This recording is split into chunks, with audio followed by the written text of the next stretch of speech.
Bidang hadis ni lebih mudah daripada bidang ijtihad mengeluarkan hukum daripada Al-Quran dan Al-Hadis.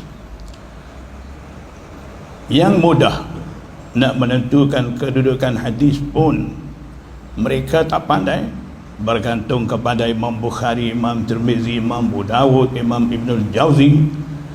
Kenapa pula mereka angkat bahu kata dalam bidang ijtihad keluarkan hukum daripada Al-Quran Al-Hadis ni tak perlu ikut imam mazhab, tak perlu Syafi'i, tak perlu Abu Hanifah, kita sendiri boleh amal, Quran ada, hadis ada. Kalau kira tak perlu ikut mana-mana ulama, mana-mana imam dalam bab hadis pun, janganlah ikut imam, jangan menerima ilmu yang ditinggal oleh imam-imam muhaddisin, kata sahih, dhaif, hasan, maudhu', jangan sebut. Baulah adil. Dalam bidang hadis pula ikut imam, dalam bidang ijtihad pula sepak buang imam. Kalau kira-kira imam hadis, Imam Bukhari, Imam Muslim, Imam Tirmizi, imam-imam hadis tu kalau banding dengan imam-imam mujtahidin seperti imam Pak Mazhab, siapa lebih tinggi darjat? Jawapannya, imam-imam mujtahidin itulah lebih tinggi darjat.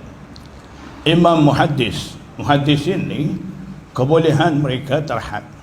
Mereka hanya hafal hadis, mereka tahu kedudukan darjat hadis sahih, dhaif, hasan, maudhu', dan mereka ingat hadis-hadis sampai mereka boleh riwayat balik kepada orang lain.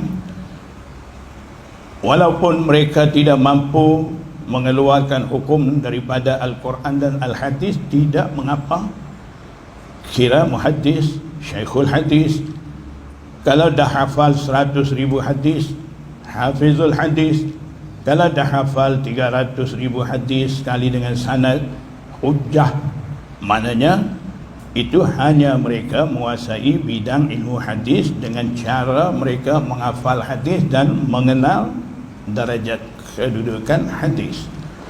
Walaupun yang dah hafal 100,000 hadis seperti Hafiz Ibn Hajar Al-Asqalani boleh syarah Sahih Bukhari, seperti Imam Nawawi Hafizul Hadis hafal 100,000 hadis, boleh dia syarah Sahih Muslim.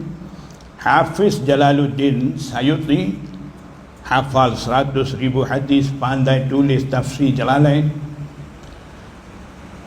Walaupun begitu, mereka pun tidak sampai darjat mujtahid, tak sampai darjat seperti Imam Pak Mazhab tu. Apa lagi kita? Jadi itu golongan muhaddisin, hanya dia menguasai mufassirin, muhaddisin, pandai tafsir, pandai syarah hadis, pandai riwayat hadis, dah hafal banyak hadis, kedudukan darjat hadis mereka tahu, hal-hal rawi mereka tahu.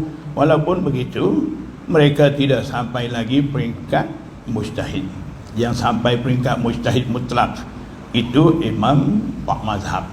Mereka ni muhaddis lagi mujtahid. Kalau tidak pandai Al-Quran dan Al-Hadis, macam mana mereka boleh keluar hukum daripada ayat-ayat dan hadis-hadis tu?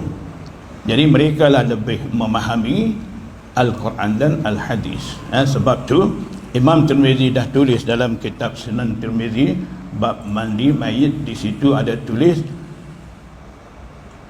wa kadzalika qala al-fuqaha, ada satu jumlah, dan demikian itulah kata fuqaha. Fuqaha maksudnya mujtahid.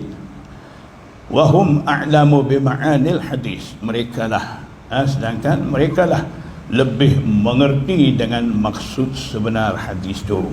Jadi maksudnya imam-imam mujtahid ni lebih mengerti maksud Al-Quran dan Al-Hadis berbanding dengan mufassir dan muhaddis yang wujud kemudian.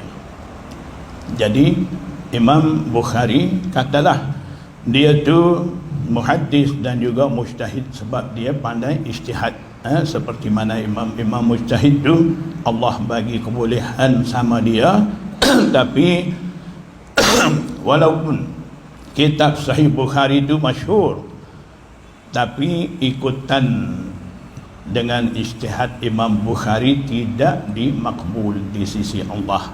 Maksudnya seperti mana ijtihad keputusan hukum yang dibuat oleh Imam Pak Mazhab ni sejak 200 lingkungan 150 Hijriah sampailah hari ini masih kekal. Tapi setelah Imam Bukhari siap dengan ijtihad dia, walaupun hebat ijtihad dia, tidak ada satu golongan kaum muslimin yang ikut mazhab Bukhari, tidak ada.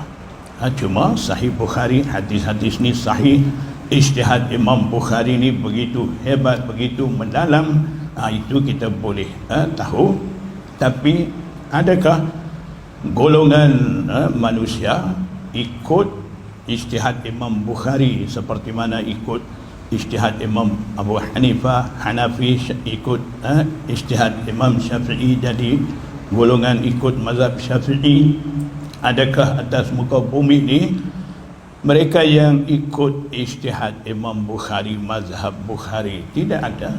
Maknanya makbul ammah, penerimaan berterusan diperolehi kepada imam-imam Pak Mazhab tu.